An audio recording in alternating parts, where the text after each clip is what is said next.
shedding light on a dark secret. The badge is not a shield of armor to protect us. Our tragedies. We see a lot of death. Listening to, the screams of a parent as their child's dying. Taking a hidden toll on the first responders with us at our worst moments. And I remember taking my .38, placing it to my temple, and putting my finger on the trigger. Now, a new call to answer. Save these heroes who save us. We hear about officers killed in the line of duty, but we don't hear about these suicides. Tonight, a Boston 25 News special, Burden of the Badge.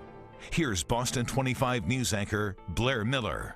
Good evening. Tonight we report on an issue that no one is talking about and very few want to. It's something impacting rescuers here in Boston and across the state. These are the men and women who answer our calls for help during our times of crisis. Yet there are many stories that don't make the headlines. Stories with a deeper side, impacting those heroes who help us every single day. More first responders die from taking their own lives than die in the line of duty. It is an incredibly painful problem that's sadly only getting worse. Last year across Massachusetts, 6 officers took their own lives. The year before that, another 5. Nationwide, 155 police officers committed suicide last year. And compare that to this, 129 police officers were killed in the line of duty that same year. So tonight, we are talking about this because so many are not. More importantly, we find out what's being done to save those who save us. On any given hour of the day or night, the call comes in. A call for help with the unknown often waiting at the other end. But behind those calls, years of repeated work on the streets, seeing the worst of the worst, the impact begins to chip away at even the toughest police officers. The organization Blue Help in Auburn, Mass. lays out story after story, picture after picture, of the police officers who've taken their own lives. Smiles that eventually faded off into tragic endings. He loved everything about being a police officer. He was a police officer who achieved what so many in law enforcement dream of. Paul McCarthy quickly rose in the ranks to become a Mass State Police captain. But in 1993, that all began to change. He was on duty. It was a snowy night. His wife Janice remembers it all too well. That night her husband went to work. He was hit while on duty. Paul would spend the next 2 years out of work. 2 years of not wearing the blue uniform he so deeply loved. He went from being this really vibrant, hardworking guy to all of a sudden he couldn't walk. They tried to get him to retire. He considered it. His heart was in the job so much that he said, I'm just going to fight to get back to work. And he did return after years of learning to walk again. So much focus was spent on his physical recovery, not the mental. There were nightmares, sleepless nights, a fear of doing things he used to enjoy. Driving in the car, he would have flashbacks of the bus coming at him. That was difficult. All of these are symptoms of post-traumatic stress. His return to work triggered it all. Despite counseling, Paul still struggled. Janice describes it as a slow spiral he couldn't get under control. In the late 90s, Paul described overcoming the challenges in an interview with our Bob Ward. I can't hold the animosity against him. It's just, you gotta let it go, and you just gotta let it go. You just have to let it go. And I listen to the way he says that, and I know, living with him, that he was never able to let it go. It consumed him. Janice went to officials with the Employee Assistance Program, saying he needed some real help. Paul agreed to it.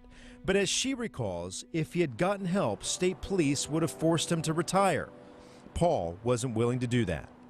1 year later, in 2006, Janice was on a trip with the kids in New York. She had tried to call her husband a number of times that weekend. No answer. Then her trip home. And I went running downstairs, and there were 2 state troopers standing in my kitchen, and my 3 children were standing there looking at me. And I told the troopers to get out of my house. Paul had decided to end his life at the age of 41.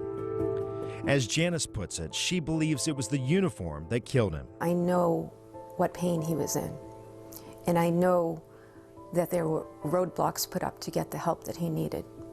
And that makes me angry. She's still angry and still fighting for Paul and the many others in law enforcement who make the same choice. The Ruderman Family Foundation in Newton has studied this issue extensively. The foundation found an elevated rate of suicide among all first responders. The study revealed firefighters and police officers experience PTSD and depression 5 times higher than the average public. Boston isn't immune to it. The last time an officer at Boston PD took their life was 2016. That year, 2 officers committed suicide. How big of a problem is it here with Boston Police? Well, I think it's a big issue. I think what we see every day on the streets, you know, we deal with tragedy almost all the time, and very few people call us when there's a good thing. It has even haunted Commissioner William Evans. He recalls Easter Sunday a couple years ago. A good friend of his, an officer in the department for 30 years, took his own life. You know, I loved the kid, and then to have to go tell his wife personally, myself, and then personally go with her and tell his 3 kids. I always say that was probably the worst day that I ever had on this job. When you first got into law enforcement, was this as big of an issue as it is right now? Not so much. It was taboo. I think because of the macho image of being in law enforcement, you were expected to be Superman, a man of steel. We asked state police for comment on what happened to Paul McCarthy and his widow's anger.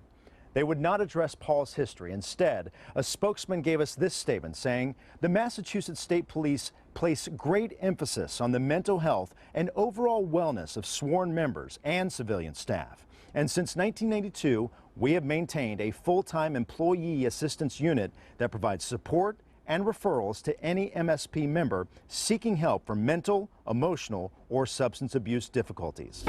Coming up, he wanted to be like his dad. He was running around the house with, you know, a toy gun with the police hat. I want to be a cop, I want to be a cop. And that's exactly what he did. So everything was proceeding along with the plan.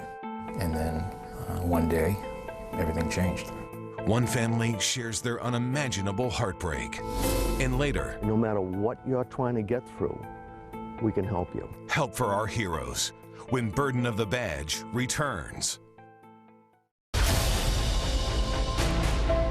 Just because we have a badge, I mean, the badge is not a shield of armor to protect us from, you know, these little demons that may be running around inside our head from everything we see every day. One family has seen the darkest side of this secret all too closely.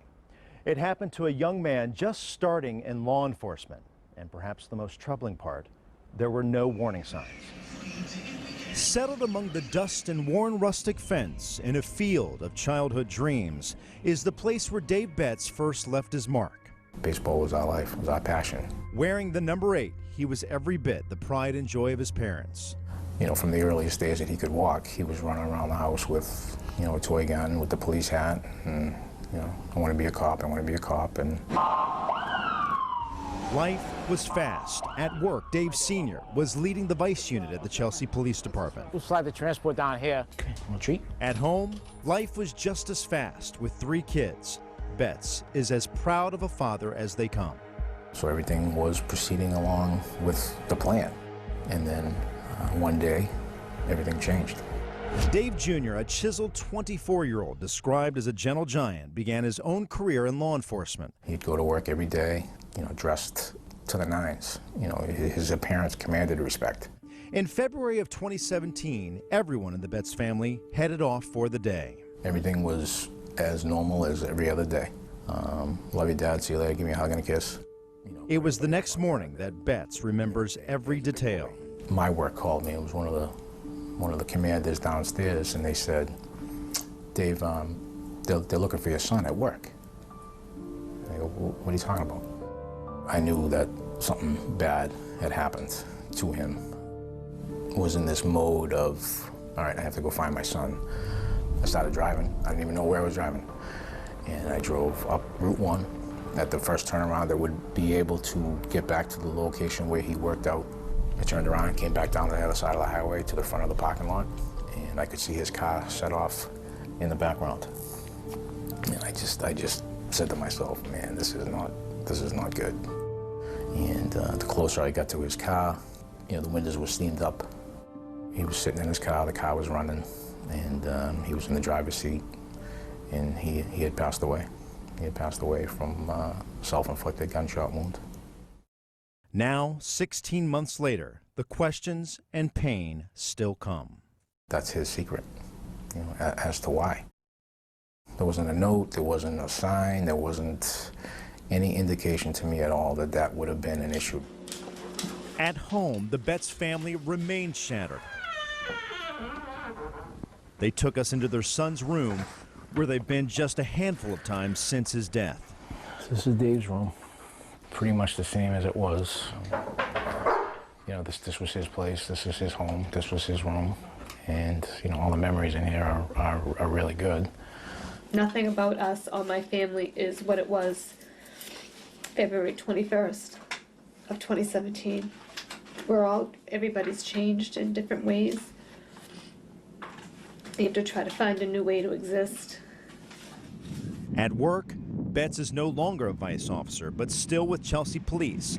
His battle now, raising awareness about suicide within law enforcement. From fundraising events at restaurants to softball charity games, he's also in front of lawmakers to spread the word. Just because we have a badge, I mean, the badge is not a shield of, you know, armor to protect us from, you know, these little demons that may be running around inside our head from everything we see every day. As for his son, he now lies here, just steps from where he wore that number 8. You know, number 8 was his number forever. So I go up there daily, you know, sit with him, and you know, the ball games are going on now. You know, you hear the crack of the bat, and I know he's listening. So he is, you know, the proverbial angel in the outfield now. Still ahead. How many of you know someone who you've worked with who's committed suicide? Way too many. All of you guys are shaking your heads. A shared dark secret when Burden of the Badge returns. And I remember taking my .38, placing it to my temple, and putting my finger on the trigger. When it comes to suicide among first responders, we're not just talking police. This is an issue among firefighters, paramedics, EMTs, and dispatchers. I sat down with a group of them for a frank discussion about it. When it comes to this issue of suicide and first responders, what comes to mind? Devastation. It's a hard topic to broach because we're meant to be the people who help others. Stigma. If you ask anybody in the first responder culture, why did you become a police officer, firefighter, EMT? It's to help people. You just didn't know, as you were helping them, that you would hold on to all the traumas that you see. Have there been calls like that for you all, where you take it home and you cannot get it out of your mind? Absolutely. Yes. Still to this day? Still to this day. When it comes to this, and I want to be respectful here, how many of you know someone who you've worked with who's committed suicide? Way too many. All of you guys are shaking your heads. All of you have been impacted by this directly. We don't want to admit it, but we know that every emergency responder has been in a dark place at some time or another. You look back and you think, were there signs that I missed as their peer or their friend? Was there something I could have done more to help them? Lieutenant Hayes, you've gotten involved in helping in a peer support group. Yes. Like you help other firefighters who need help. Yes. What prompted that? I was on the job, my second year on the job, and a classmate of mine had committed suicide. That led me to kind of help members that were having issues with alcohol. Joe, you've been a paramedic and firefighter for 10 years. When you first got into this, did you realize this was an issue? No. It's like Ashleen said, you want to get in, you just want to help, but you don't think. When did you realize there's something to this? A couple of years on the job, I had a 3-week-old cardiac arrest that we didn't get back. And that was the first time we had the crisis team come out after. And myself, I didn't say much. I just sat and listened. But some of the people that have been on the department for a long time that didn't have it when they first got on, they said it just opened up all the skeletons. Everyone handles a call different. That call where the baby died might not affect the other 3, but it might affect that guy. I'm curious, who do you all talk to? It really varies because there are certain things you don't want to bring home and talk about. I see a therapist. Make sure I do it. Not ashamed to say it. A lot of this peer-to-peer support is huge. We let other police officers know that it's okay not to be okay. But I've also heard the stories from those who thought there was only one way out, the pressure and the constant exposure to tragedy just too much. One man shared his struggle of a lifetime. Brian Fleming began his career in 1983 with Boston Police. Like most in law enforcement, full of pride wearing that uniform. Over the years, something started to change. Somewhere along the line, I got involved in drugs that allowed me to stay up drinking. And the fact that I was a cop, you know, really bothered me, but I couldn't stop. I couldn't stop. It bothered you that you were a police officer, but you were using alcohol and drugs. The alcohol wasn't a problem at that time, but the fact that I was hiding this secret really built up the angst and anxiety. I was living two lives.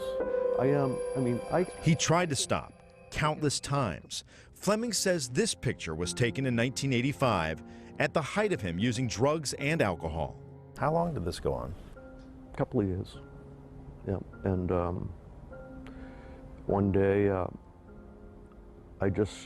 remember coming home on a nice sunny day in the morning, realizing that I was going to spend the day in bed again, and I had promised myself 1,000 times that I was going to stop. And I couldn't.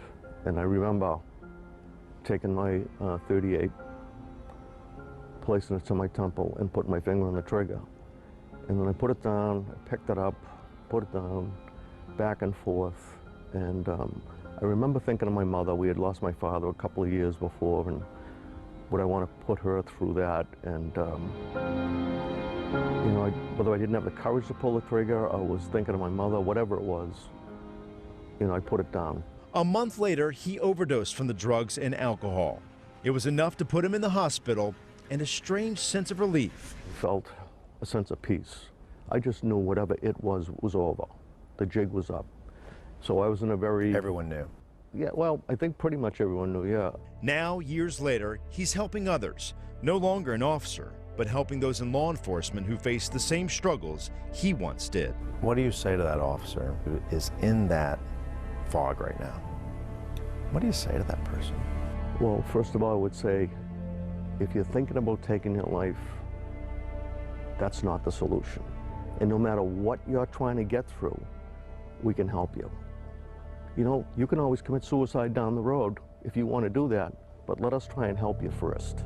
Fleming spent years leading the Boston Police Stress Unit. Now he has his own peer support group and talks with officers who just need someone to talk to. He says he knows how they feel and knows how to get them the help they truly need. Up next. How can we expect these men and women to take care of us when they're not being taken care of themselves?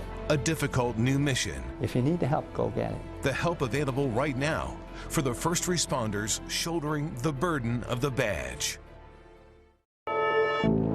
It's a tough job. We see some terrible things. We see people at their worst, and that's not a normal thing to see. As we've laid out the concerns about suicide among first responders, there's also a massive effort to change the culture, one police department at a time, but also among lawmakers. Needs to go to an in-house treatment facility. Across the state and country, Janice McCarthy carries on her husband's legacy years after he committed suicide while working as a Mass State Police captain. You have a responsibility to do that for yourself and for your families. From police departments to major conferences, she's frank with officers and first responders about the rising number of suicides. More officers die by their own hand than any other way. Most people don't realize that. No. And what are we doing? What do you think we're doing? Not enough. She's also pushing state lawmakers to require all police departments to have training to deal with this issue. The bigger agencies like Boston do it on their own, but not the smaller ones, and not consistently. How can we expect these men and women to take care of us when they're not being taken care of themselves? Brian Keyes has been the chief of police in Chelsea for 11 years. 2016, one of the toughest. In May of that year, Officer John Brutinitti died in a motorcycle crash in Lynn. Officer Robert Longo was close friends with Brutinitti and also worked in the motorcycle unit. The morning after Brutinitti's funeral, Officer Longo killed himself. although police say it was unrelated. It was a real tough time for the entire department, the entire community. The Chelsea Police Department now has many programs giving officers more places to turn should they need help. We're trying to change the philosophy as administrators, the philosophy in policing that, again, this is not just part of the job. This is something that you have to get out. Boston Police Commissioner William Evans also believes more must be done, starting with the culture. If you need the help, go get it. You're not a weak person. You know, you owe it to your family, you owe it to your fellow officers to make sure you go home physically fit and mentally fit.